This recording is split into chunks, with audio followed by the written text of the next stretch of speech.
For my next video, I'd like to do one on the Samsung Galaxy S25 Ultra, and this is a new beta update, and we're in One UI 8 Beta 4. So this is the fourth update that they pushed out. I thought it was going to be the last one, or the final, but it's still in beta. So the video is just mainly a reminder to remind anybody that's in this to get your update. As far as new things, I haven't encountered any, but here is the log on the new items. So let's just kind of go over that real quick. First off, it's One UI 8 and it ends in ZYGB. So if you don't have that, you don't have the newest version. So So let's dive in here. Bugs have been fixed. Added an emergency update feature for Samsung IMS service. A pop-up or notification may appear to request user content for IMS service. Supports full screen switching while playing videos when using DeX.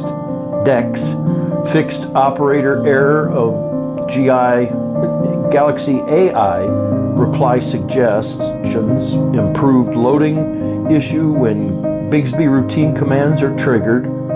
Improved display issue in the quick launch.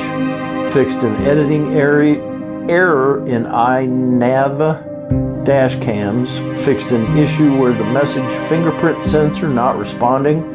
I think that's one of the biggest ones. I've heard a lot of people claiming that they had fingerprint sensor non-response. Never had that myself. So fixed ongoing call failure when attempting swipe call from contact list with talkback enabled.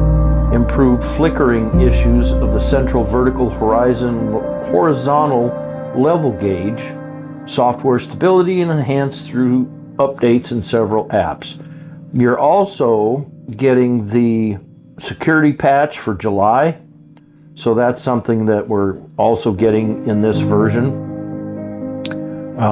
And that is it. So make sure you grab your update, and let's hope for this will be the last in the beta, and the next one should be the final. So I hope you found my video to be helpful. Thank you for being here. Please click like and subscribe to my channel. Leave me a comment down below. Thank you for your time, and until next time, I'm out.